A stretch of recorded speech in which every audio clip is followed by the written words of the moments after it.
what's up guys? Samahan nyo kung libutin natin ang sikat na Amateur Spring Resort dito sa Albay. Tara. Ayan guys, papasok tayo sa entrance fee. Ang entrance fee pala dito guys ay 50 pesos only. Murang-mura yan guys. At pagpasok natin dito, nandyan si Bugs Bunny tsaka si Mickey Mouse. Ito nga pala yung pinakandaanan niya guys, papunta dun sa paliguan. Dito sa daanan may mga cottage dito na pwede nyong upahan. Actually mga mura lang yung cottage niya guys. Nasa may tig pa 500, 600. Yung pinakamura dito guys yung 300 pesos. Ito pala guys yung pinakang swimming pool ng matatanda guys. Ayan. Tsaka dun parte sa taas yung pambata niya. Mamaya pupunta natin yan guys. Papakita ko sa inyo kung gaano kalalim yung pambata namin swimming pool. Dito yung pinakang dulo ng swimming pool niya guys. Diyan umaagos yung tubig at siya pala nagsusupply sa buong palayan dito sa Malinaw, Albay. At ayan guys yung munti naming fish pond. Napakaganda niya guys kasi mayroon siyang special cottage sa gitna ng tubig. At saka guys, balik tayo dito sa swimming pool guys. Dito sa may hagdanan meron siyang puno ng balete para kung gusto mong sumilong tsaka hindi ka maiinitan, dito ka lang magpwesto. Napakalinaw ng tubig guys, kitang kita nyo yung bato. At ngayon papunta na tayo guys sa pambatang paliguan. Yan yung nasa bakod na yan guys. Yan yung paliguan ng mga bata. 2.5 feet lang siya guys. Kaya pwede sa mga bata guys. Ayan o. Napakalinaw ng tubig niya guys.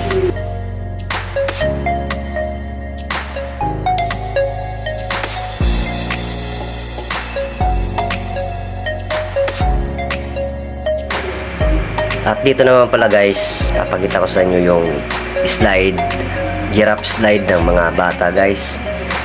Yan, pwede dyan mag-slide yung mga anak nyo guys. Yan. Dito naman guys, papakita ko sa inyo kung magkano ba yung presyo ng rental na cottage dito guys. Ayan, 600 pesos lang siya guys. Good for 10 to 15 person na siya guys. Kasyang-kasya na dyan sa loob niyan. Isang pamilya guys, pwede na dito guys. For only 600 pesos lang siya guys. Ayan, sa mga di pa pala nakakaalam, dito nga pala ako nagtatrabaho guys.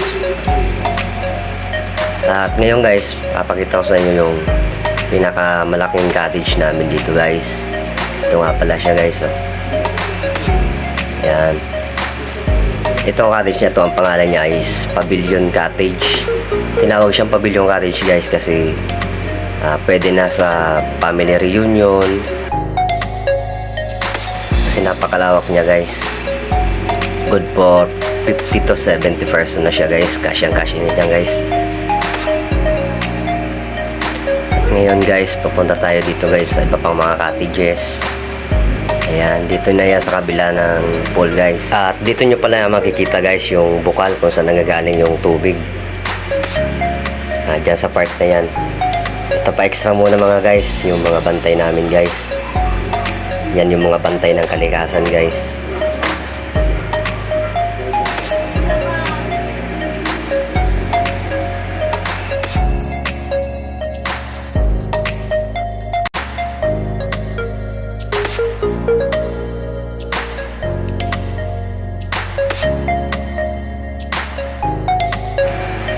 So yun, balik tayo guys.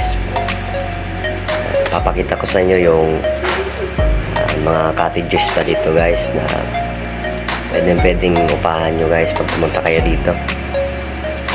Dito pala sa parting to guys, may lababo pala kami dyan, may 3 gripo, yan may lutuan. At nandyan yung pambabaeng CR namin guys. Ito naman yung long cottage guys, 800 pesos lang siya guys. Tsaka dito yung ibang mga cottages. Yan yung mga murang cottage lang guys, mga tig 500, 400. At dito makikita nyo pala yung bagong gawa naming cottage guys.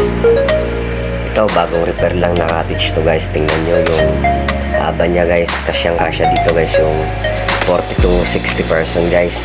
Pwede na siya meeting.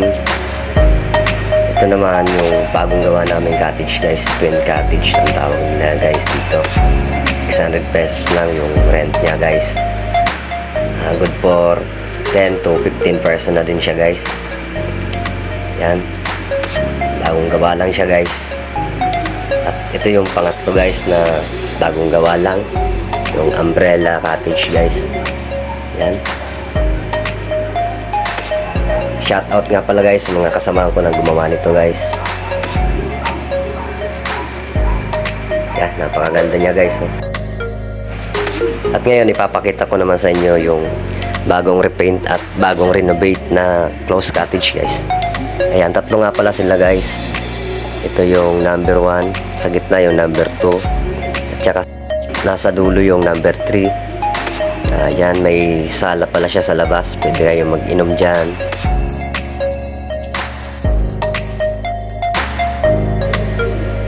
Yun guys, papakita ko sa inyo yung loob ng kwarto, para malaman nyo yung ano ba nasa loob nito guys. Tara, silipin natin.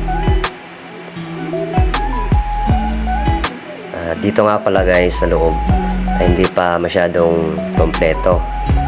Ayan, may papag lang siya, wala pa yung foam niya guys, kasi bagong renovate nga lang to guys.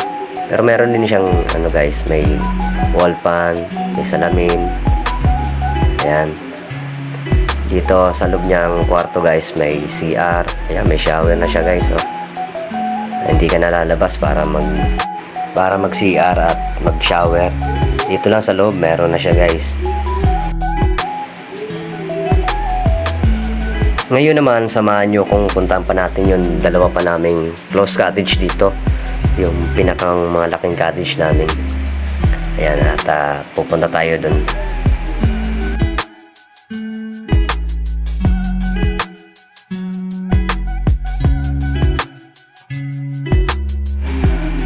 Ayun, dito na tayo guys. Ito yung tinatawag naming family cottage, kasi pang pamilya siya, pwede sa isang buong pamilya, barkada. Ito nga pala yung loob ng kwarto niya guys. Tara, silipin natin. Pasensya na kayo guys kasi medyo marumi pa yung closed cottage namin dito. Hindi pa kasi siya masyadong malinis kasi under the renovation pa siya guys. Ito pala guys yung isang kwarto, yung room 1. Ayan, may CR na siya sa loob, may shower, may bowl. Ayan. At dito naman sa labas ay may 4 na higaan, 4 na papag at 4 na foam. Good for 8 person na siya guys. Pwede na to sa isang pamilya. Bali 2 room pala to guys. Mamaya papakita ko sa inyo yung isa pang room. Ito nga pala sa labas meron siyang CR din sa sala. Ito yung aming lababo, yung dirty kitchen, pwede kang mag-ihaw. Ito nga pala yung pangalawang kwarto niya guys, yung room B. Kaso medyo marumi pa siya guys kasi under the renovation pa. Yan guys yung family cottage namin dito.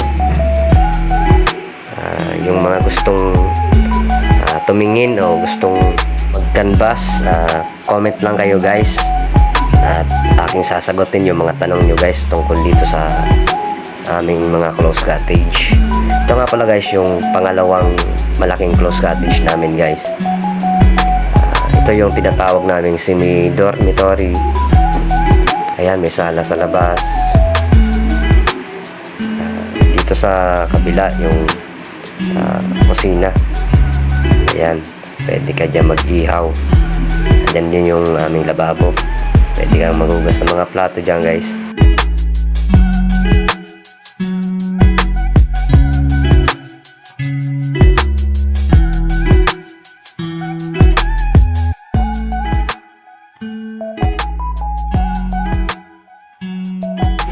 Ngayon, papasok tayo sa loob para silipin kung ano ba nasa loob nito guys. Dito nga pala guys sa loob ay may 8 higaan na. 8 foam. Kabilaan na siya guys, 4 dito sa kabila, 4 din sa kabila. Ayan, ito nga palang kwarto guys, parang ano siya, pwede sa mga nagka-camping, mga magbabarkada.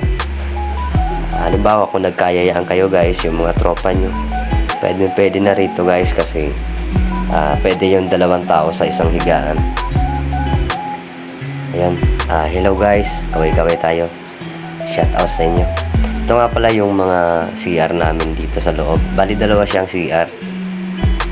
Pwede ka dito mag-shower kasi may shower niya sa loob.